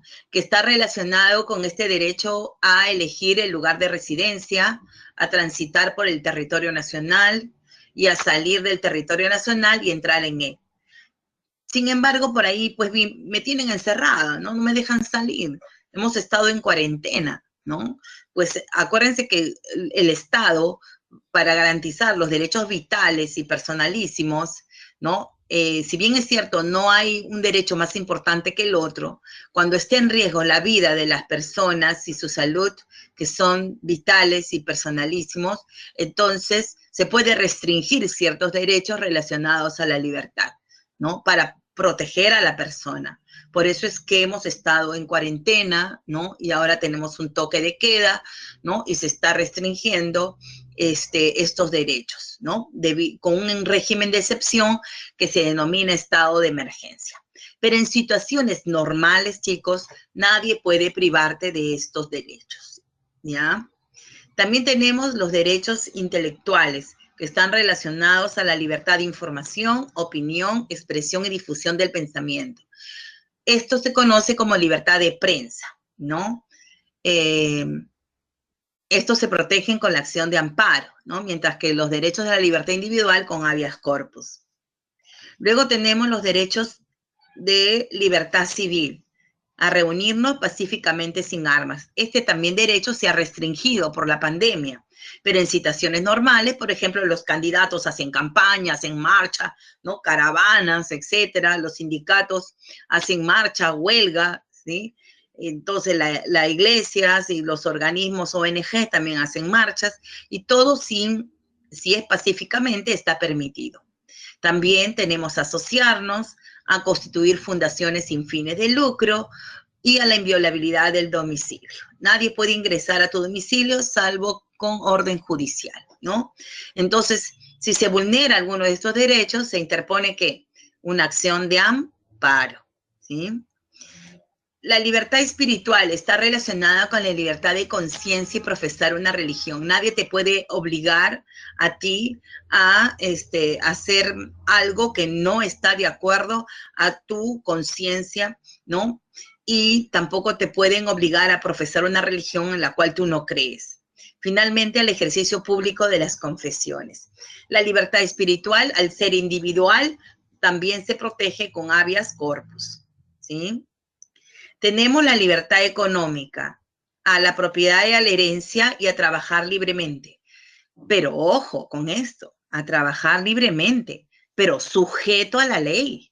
Yo no voy a hacer, pues, lo que me da la gana, ¿no? Yo ya voy a vender, voy a fabricar polos y le voy a poner la marca de Dolce & Gabbana cuando es Dolce & Gamarra, ¿no es cierto? Entonces, siempre sujeto a ley. No voy a vender contrabando, ¿no? Entonces, algo ilegal, ¿no? Entonces, no voy a vender alcohol ilegal, ¿me entienden? Entonces, ahí siempre están decomisando los productos. Tengo que tener mi licencia, ¿no? De funcionamiento, ¿no? Entonces, todo esto se protege con acción de amparo. Ahorita respondo, ya termino aquí. Y finalmente tenemos lo de seguridad personal, ¿no?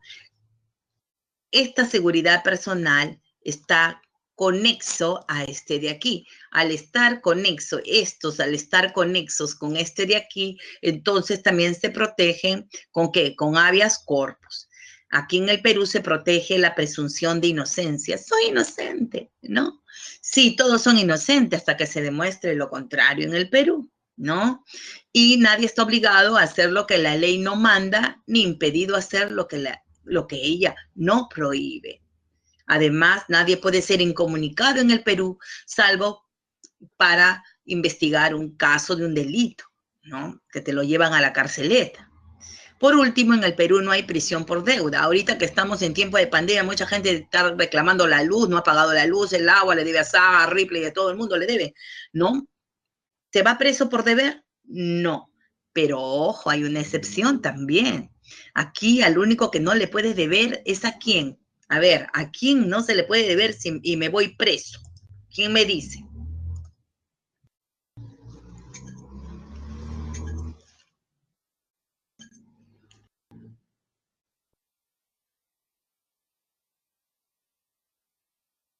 No, al banco le puedo deber y no me va a ir preso, ¿no? Muy bien. ¿A la madre o a quién? A los hijos. Al único que no le puedo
¿O a quién?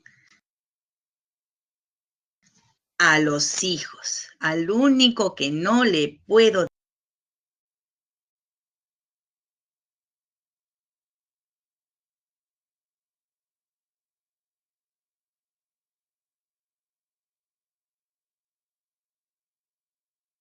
Muy bien. ¿A la madre o a quién? A los hijos. Alimentaria. Y se van presos. ¿Me entiende? Entonces, al único que entonces que no le podemos deber es a los hijos. ¿Ya? Bien. Ahora sí, las garantías. ¿Cuáles son estas garantías? ¿No? Habíamos señalado que estos derechos se protegen con garantías constitucionales, que son los medios que ha creado la Constitución en el artículo 200. ¿Para qué? Para garantizar, ¿no? Para garantizar la vigencia del derecho. Si un derecho se ve amenazado, vulnerado o quebrantado, entonces yo puedo recurrir al Poder Judicial, ¿no? Para que se me repare el derecho, ¿me entiende? Y para eso interpongo lo que se conoce como garantías. ¿Cuáles son estas garantías? Pues tenemos la acción de amparo, habeas corpus, habeas data, acción popular, acción de cumplimiento, acción de inconstitucionalidad. Estas de aquí, las 5 primeras, se interpone ¿dónde? En el Poder Judicial, ¿no es cierto? Mientras que esta última se interpone ¿dónde? En el Tribunal Constitucional. Hablemos rápidamente de cada una de ellas. Ya estamos con la hora. ¿Sí? Muy bien, tenemos el habeas corpus, que protege ¿qué cosa?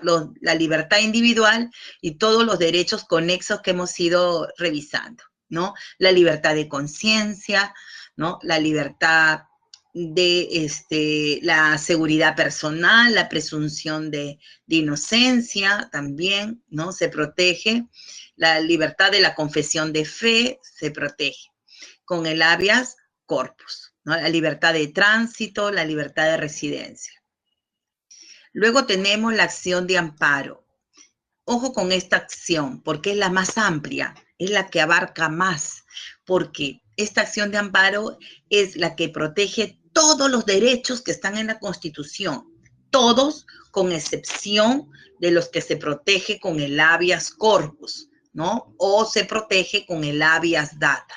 Entonces, pero todos los demás derechos se protegen, todo lo que esté estipulado en la Constitución como derecho se protege con la acción de amparo. El derecho a la educación, el derecho al trabajo, ¿no? A la inviolabilidad del domicilio, el derecho de asociación, ¿me entiende? Etcétera. La libertad de prensa, ¿no? Etcétera. Tenemos el habeas data. Esta garantía, ¿sí? Esta garantía protege el acceso a la información, no la libertad de información, no se me confundan en el examen. La libertad de información, la libertad de opinión, o sea, lo que se conoce como libertad de prensa se protege con la acción de amparo. Aquí estamos hablando del acceso a la información requerida, ¿ya? El acceso a la información solicitada. Si se me niega el acceso a la información requerida, entonces yo interpongo un habeas data. Pero además la Constitución establece que yo puedo solicitar información, pero no relacionado con la intimidad de las personas, ni tampoco ningún servicio informático, medio, escrito, radial, televisivo, puede informar algo que afecte la intimidad personal y familiar. En esos dos casos se interpone el habeas data. Tenemos la acción de inconstitucionalidad, ¿sí? Esta es la máxima, ojo, claro, se fue presa, ¿se acuerdan? Y Magali se fue presa, decía ahí por ahí Magali, ¿no? Entonces,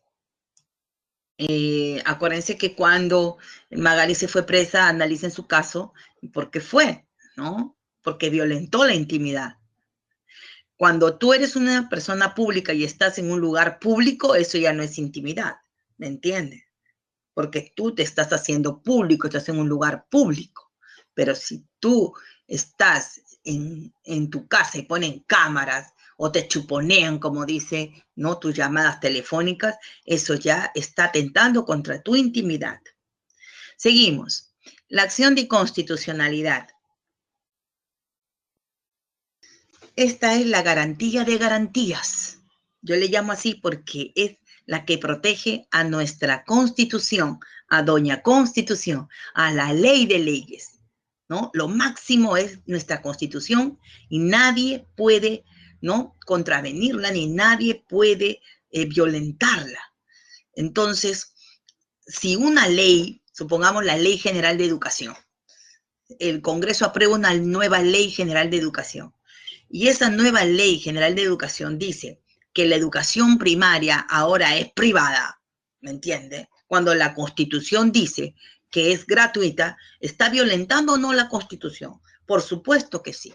Entonces, inmediatamente se interpone en el Tribunal Constitucional que esta garantía, la acción de constitucionalidad, que procede solo para normas que tienen rango de ley. Y no todas las normas tienen rango de ley, ¿ya? En la Constitución se establece que tienen rango de ley las leyes, los decretos legislativos que da el presidente, los decretos de urgencia que dicta el presidente, los tratados, los reglamentos del Congreso, las normas regionales y las ordenanzas, ¿ya? Eso está en su separata, resáltenlo, para que se acuerden cuáles son las que tienen rango de ley y por lo tanto en qué momento procede la acción de inconstitucionalidad, ¿sí? Luego tenemos la acción popular. ¿Cuándo vamos a interponer en el Poder Judicial una acción popular? Cuando una norma de menor jerarquía violenta o comete infracción a una norma de mayor jerarquía, ¿sí? Entonces, una de menor jerarquía transgrede una de mayor jerarquía, ¿ya? Entonces, por ejemplo, los reglamentos o normas administrativas son de menor jerarquía. Las resoluciones y decretos de carácter general también son de menor jerarquía. Por lo tanto, estas no pueden violentar una de mayor jerarquía, que es la ley o la Constitución. Finalmente, tenemos la acción de cumplimiento. Cuando un funcionario se encuentra renuente a acatar, Profesora Ani. Sí, ya termino, Yané, ya termino. Listo. Estoy en lo último. Cuando una norma, un funcionario se encuentra renuente a acatar una norma, entonces yo voy a interponer una acción de cumplimiento. Y en la última diapositiva y salimos, chicos.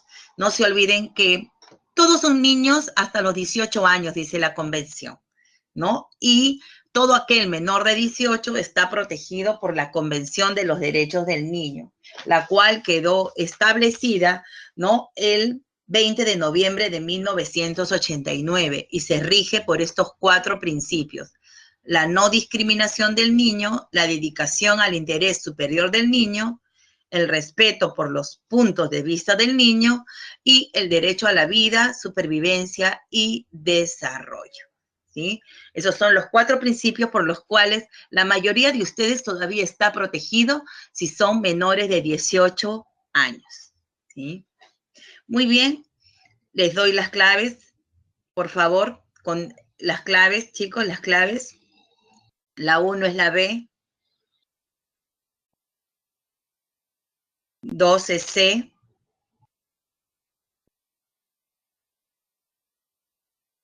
3 es D,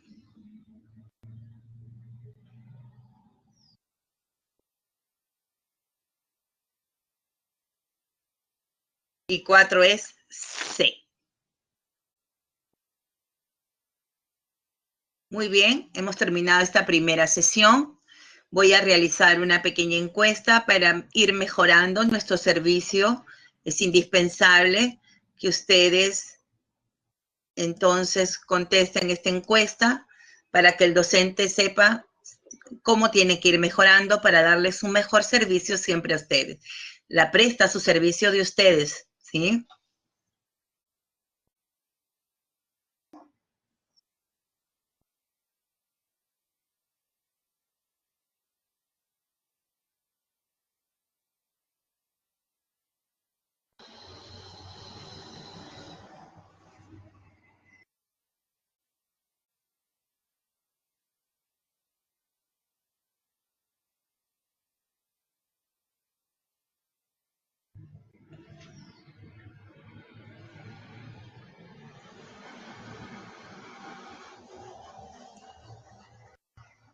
Muy bien, gracias.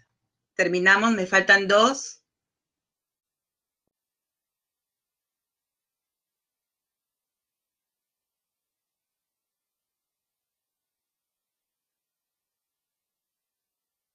Muy bien, gracias.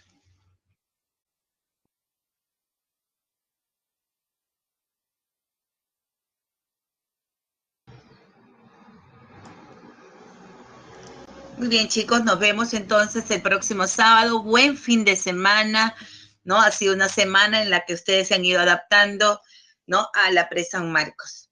No se olviden que tienen el multichat, se ha quedado algo pendiente.